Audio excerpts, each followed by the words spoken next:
សូមជំរាបសួរ Hello everyone. Welcome back to the Australia Board podcast series. This is Nathan Muniniet, your host for today. Today we are very honored to feature an inspiring alumni of the Australia Awards Cambodia. Joining me today is Mr. Mengly. Mr. Mengly is a lecturer and researcher for the curriculum for the learning design and curriculum assessment at the Institute for the International Studies and Public Policy at the Royal University of Phnom Penh. Bob Mengly obtained a master education in digital learning at the Charles Darwin University in 2024. Today, he will share us his incredible journey, the challenges, the growth, and the impact he is making today. Welcome, Bob. Thank you so much Ned, for the opportunity, and I'm glad to be back here to share my exciting journey. And thank you once again, Australian Award, for giving me this opportunity. Thank you, Bong. So let's start with your journey. So can you please share us what it was like to be the Australia Board scholar, and also the immediate impact it had on your life? I would say having the opportunity to pursue my study through the Australian Award Scholarship for 1 year and a half is a really once in a lifetime experience for me, because it really pushed me back to rethink about my life so far, what I've been through. And prior to that, I've been working and also studying, but somehow you have accumulated quite a lot of knowledge and experience, but somehow having this opportunity seemed to take me out for a while to bring clarity back to my life. And it's a very thorough and comprehensive time for me to rethink, to re-strategize my life moving forward. That sounds transformative to hear. I am sure that it was not easy to study in a foreign country, especially in Australia. I'm sure there's gonna be challenges that you're gonna face along the way. So can I know about the challenges that you faced during your study in Australia, and how did you overcome those kind of challenges? I would categorize the challenge I face in terms of three aspects. The first aspect is in terms of managing personal life, especially in terms of cooking, doing grocery. Those are the things I would say I had never done before, or maybe have very little knowledge about it. But having the opportunity to go there really pushed me to master those skills, want it or not, because it's just do it for yourself skill as well, because probably you really out of your comfort zone. It's time that you have to start to be on your own, and those kind of challenge really push me to do it even though I don't know it. And if I don't know it, I have to improvise way to really get along with it. And this is something I believe that I really needed, maybe much longer into my future life. There will be a lot of unknown area, and the Australian Award kind of exposed me to that unknown area in terms of personal thing. And the other aspect would be about academic pursuing, because in Australia, one of the needed strategy is want it or not, you need to be able to circulate your own learning. There will be no one staying there telling you, okay, you study this, you study that, next week we're gonna do this or that. But this might be from my experience, what we have experienced throughout my background, but there is not. You must master your own destiny, what you want to do. And before you can do that, you have to spend a lot of time to reflect on what you want. And when you reflect, it's kind of pull you to think back on who you are, what you want, what you have faced so far. So I would say it's a reflection after reflection that really bring clarity to your life so far. Yep. And the other aspect would be more emotional challenge, because I'm the only student in the Northern Territory. I mean, first and ever. At first I kind of feel why I'm the only one, but being there for a while is kind of make me feel since you are the only one, you also have a very unique experience as well. Like there may be time when you feel like okay, you need surrounding people to share with, just like us, we need company, but somehow getting accustomed there for some time, like you may face that kind of loneliness, but afterward you get accustomed with it, you really appreciate it. Those quietness, those serenity, those feeling of concentration, and it might be something that you're gonna miss when you come back here, because those time really, like the powers of concentration to me is kind of really compelling and powerful. It really make me concentrate. It really make sharpen my focus. And to be honest, even now I'm missing that. Thank you, Bong, for sharing us about your challenges. I'm sure it was not easy at all, and especially coping from one challenge to another challenge feels like an accomplishment. Also, I also learned the importance that when you cope the challenge, you embrace the importance of being resilient, being more independent in a foreign country, something that teaches you like to be out of your comfort zone, a new person. So I'm interested to learn more about your experience. So can you highlight any specific achievements or the milestone you have completed during your study in Australia? I would say while undertaking my study, there one first thing that come to my mind is personal experience in terms of cooking. Like honestly speaking, I know nothing about that before that. But back then, I really pushed myself to go grocery shopping for my food and even master the technique of cooking. And not only was I able to cook Cambodian food, but also learn to cook other food, just like Indian or Bangladesh food. And I'm thankful for this experience because I was surrounded by international friends who was able to teach me those skills. And to be honest, it has been a while now. I might like the knowledge might become rusty, but I feel like with a little bit of practice, I may be able to recall those experience back. Additionally, I also, in terms of academic, especially when I undertook my thesis, it was a bit nervous at first, but through like a lot of effort, guidance, and I was able to pull it off, and I even obtained high distinction for the mark. High distinction in Cambodian context would mean A grade. I think it's the in term of score would be 90 plus, like 90 out of 100. And I did not imagine I would be able to do that far, but thanks to the insight from my supervisor and as well as the fact that I never give up, I really believe in myself that I have to master it to really pave the way further. Uh, I also have other personal experience, I think, because I really challenge myself another step because earlier I may mention that I live in Darwin, but that is not it because during the summer I was able to migrate to live in another city, which is Melbourne. And those experience also taught me another level of personal commitment as well as academic commitment. And in terms of academic commitment, I was able to do another certifying degree that is called the degree of teaching English to speaker of other language. It's a global certified degree. And it was really an added on milestone to my academic achievement. The experience then was a little bit intensive. It was added on to my normal master learning experience, but yeah, that is something that I could never forget. So that's incredible to hear. So you achieve a lot, both the academic and also the skills, the life skill that you pick along the way in Australia. I'm also impressed to hear that you graduated with the high distinction, representing from Cambodia, and also graduated with a good grade, something that should be worth celebrating of. So moving on to the next question. So as a educator, in what ways do you think that the Australia Boards Cambodia has empowered you to make a positive difference in your community?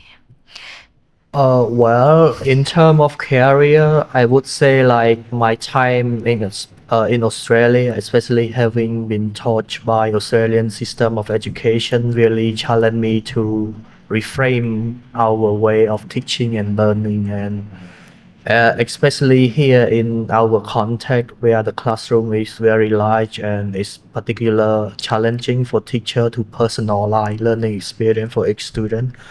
So the time in Australia really teach me that sometime learning is not about like just delivering material. It's about knowing what student want. That is what I received back then. And while I'm coming back, that is what I'm doing.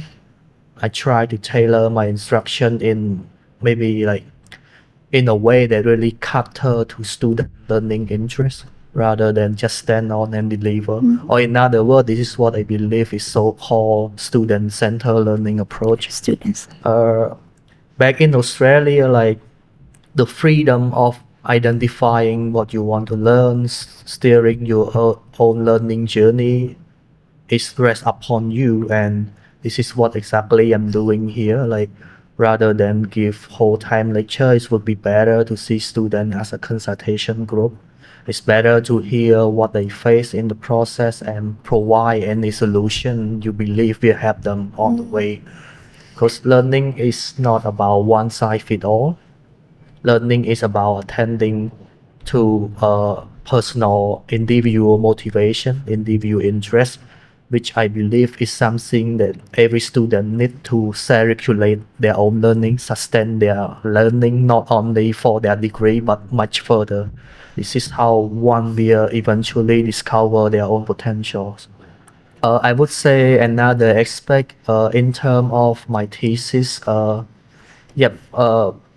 only was I able to get the high distinction with it, but I also got motivated enough by my supervisor to really push my paper toward publication.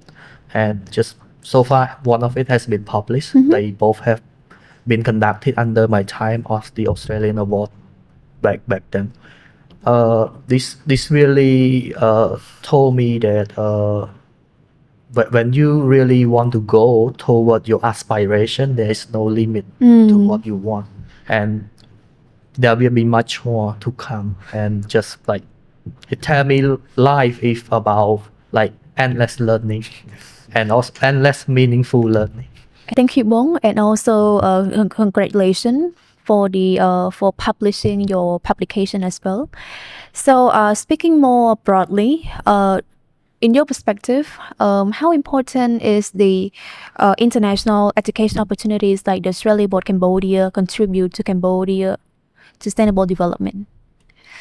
I would say it's important in two aspects. The first aspect is always the opportunity to broaden one mindset. Like it's because like the moment you are able to go out, especially to go to Australia to experience that type of education, really tell you that you can do more than what you can. Because probably back from your background, your experience, you see things only in certain frame, but the ability to go out, to be mentor and to really broaden your insight is something that you can push further. You can really like discover unknown area, whether it's intellectual area, personal area, or anything. Because from my philosophy, I believe that any new knowledge, want it or not, they're gonna congregate in one aspect, and then they be all interconnected. And especially like I probably learn, I just like in terms of research, while back home you learn some technique, you never know that it can be other technique from other perspective. But my time in Australia really teach me that there are a lot of things that much more than what you have been through. And this is how innovation grow from my input, in my opinion, this is what I believe. Like we always try to strive for innovation, saying, okay, we need new thing, but if you don't broaden way of thinking, then there is no way that we can locate innovation. And the ability or the opportunity to study abroad really bring you closer to any innovation that may come across your way, as long as you stay open enough to receive it. and I was lucky to have the Australian award to support me to really see those kind of insights. Thank you, Bong. I like how you emphasize that the true development begins with new ways of thinking and innovation. That is something important that we can moving forward. So that's a powerful insight. So can you share us any memorable experience or the lesson from your time in Australia that has shaped your approach in both professional and personal growth?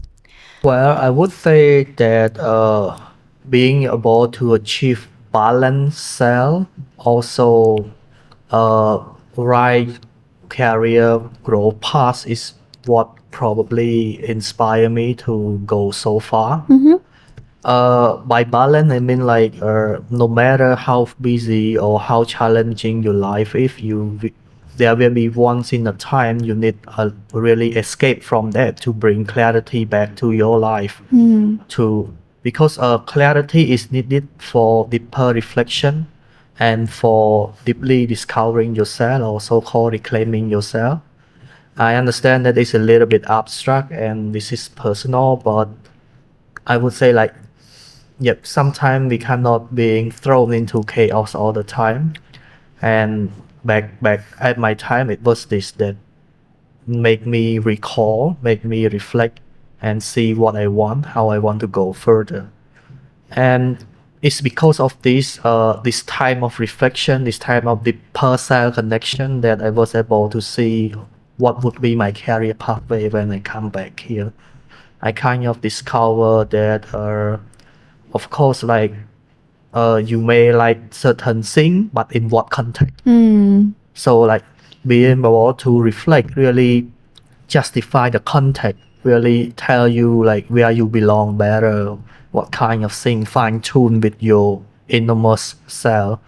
And it may sound a little bit challenging, but sometimes attending to this detail will be able to make you like grow further. This is what I personally believe as a personal and intellectual growth, and it's this growth that make you connect to your other area of life such as profession, career, and also long-term philosophy, life philosophies. So thank you, Bong, for sharing. That is something a good reminder about achieving the balance between a personal growth and also taking care of your personal physical and also mental health.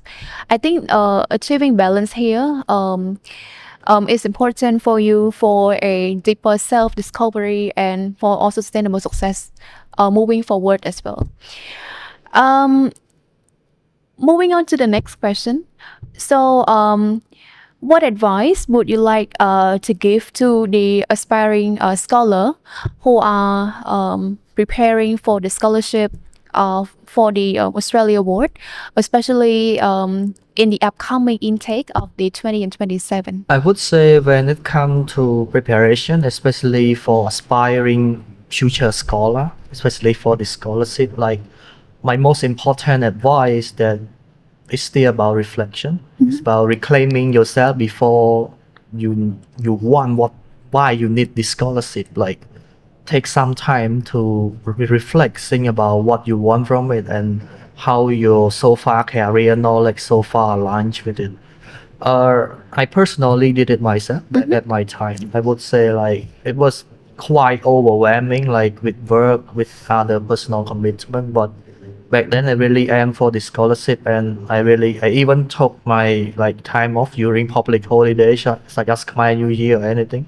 Just shut down myself in the room, think what is your experience so far, how is connect, and perhaps anticipate yourself a little bit in the next 10 years what you want to be, given your expertise, given your knowledge nowadays, how do you foresee yourself will be growing.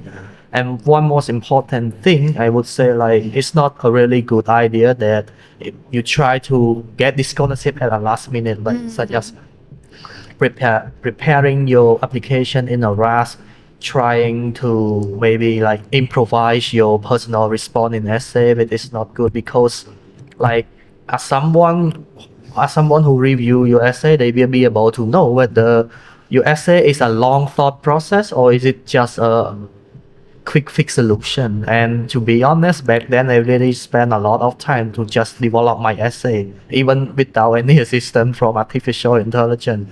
It really take time, but back then I'm really committed to get this. So yeah, it took me a lot of time as pre application process, ongoing, and even post application process. So my advice is the more time you can take to reflect, the better your application will turn out to be. And one more thing, try to sing something that is relevant to yourself, that your own core value can speak, rather than listening to, I would not say listening to other perspective is not a good idea as a part of preparation process, but somehow you may take it as constructive feedback, but make sure it's not the point that it really override your core value, because it's only you know yourself better. And I understand that finding something that is ourselves might be challenge, especially back at my time. Think some of us, I believe, during that transition period, some of us are working while others still discovering themselves. It's very challenging, I know that, but try as much as possible. If you cannot clearly identify yourself, then try to be as clear as possible with the unknown part of yourself. You got what I mean? Yep. That is what you needed. And how you foresee the scholarship will help you to make yourself become clearer and clearer. So we cannot jumpstart to become clear, but sometimes part of the unclear, part of finding what is unclear can be the process that makes things more sharper for yourself. Thank you, Bong, for the advice, and I hope that this advice will be useful for the aspiring applicants. I'm impressed to hear that to hear what you mentioned earlier, that applying for the scholarship, it is like a moment to pause yourself. So reflecting back on who you are, reflecting back on what you want to be, your career path in the next 5 years, the next 10 years. I think it's important for some time to reclaim yourself, to do some reflection of yourself. And I also like how you mentioned that writing a scholarship is not just a last minute, like preparing a last minute preparation. You cannot do it in one night. So writing for the scholarship application is like preparing for the journey. So you need a well preparation, and try to write something that is relevant to your core values. And I'm sure that along the way, there will be a discovery, your self-discovery journey. So it's important to embrace the unclear path. So once you identify or embrace that kind of path, you will start to understand and set a clear, bold goal of what you want to achieve in your career and also for your life as well. Yes, so there's one point I would like to emphasize, that trying to get a scholarship, to me, like, it shouldn't be something as a last minute resource, like, and this means that when it comes to preparation, maybe like preparation should start way ahead, even before the application open, and because there will be a few things you need to do, and especially like it will also take you a lot of time to naturally reflect on how you have been. And what I advise here is like, the commitment to get this application should remain as one of the top priority in your life before you apply for it. I would say, like, when it becomes so, it's gonna become something that gonna set you on direction toward getting it. Like, it's always become something like at the front of your mind, something you will at least spend some minute, some time during the day to dedicate it to that. And this is what I did back then. And I would say it's not easy, it will be challenging, but as long as you don't give up, you become more consistent, you do it step by step, gradually, trust it or not, your effort will speak speak louder than your word because it's shown in your application, it's shown in how you prepare it. So thank you, Bong, for the additional insight. So looking ahead, how do you hope to contribute to Cambodia's future with the knowledge and skill that you have acquired in Australia? So, given my experience and expertise, I hope to contribute to Cambodian pool of human resource, especially in the form of education, training, and other sharing, as well as inspiring story that help them grow further. I hope to be able to give a better learning curriculum, learning instruction, and really contribute another approach of learning toward my current job. And I hope through that it can spark some innovative practice, and it will be something that we can always reflect on. I personally believe that as long as we try something new, we're gonna learn by doing it rather than sticking to old pattern of doing it. And the experience I gained back then is to see something a little bit new and see how much I can synthesize in this context. And I believe like through my innovative teaching practice, research publication, and also other knowledge sharing, I hope to contribute insight from other perspective, and which could later inform policy formulation as well as action that really guide us toward a more innovation and knowledge-based Cambodian. Thank you, Bong. So moving to the last question. So how do you think we can continue supporting and celebrating Australia-born scholar like yourself here in Cambodia? I would say to continue supporting AAS scholar, it would be better to have a lot of networking events so that we can all come back and reflect on the experience, on what we have done, especially what we have all contributed back to Cambodia and using our experience. I think everyone might be enthusiastic to say what they have done so far. And most importantly, there should be occasion where we can get back to workshop or any training to be conducted here or either back in Australia to really broaden our mind. I believe knowledge itself is a very dynamic and ever-changing process, so it's not a one-stop site. And always having the opportunity for training, networking, discussion, that would be something that keep our memory alive and recall our motivation and perhaps reconnected with our younger self so that we become rejuvenated and continue to support Cambodia. Thank you so much, Bong Mengly, for sharing us your inspiring journey and also the powerful insight and advice to the aspiring applicants as well. So before we wrap up our discussion, do you have anything to add on? Thank you so much once again for the opportunity. Just before we wrap up, there's one final message to all aspiring scholars as well as someone who continuing to support. I believe that growth starts when we step out of our comfort zone. It doesn't start within comfort zone. And whether you seek to get the Australian award or partake in any news initiative, I encourage you to do so because it's gonna be another levels of learning, something that you are not feel familiar with. But trust me, it will be well rewarded as long as you don't give up. And to everyone listening, keep pushing forward, keep dreaming, and remember that your story could inspire the next generation. Thank you so much for tuning into our podcast today, and see you next time in the Australia Board podcast series. Have a good time.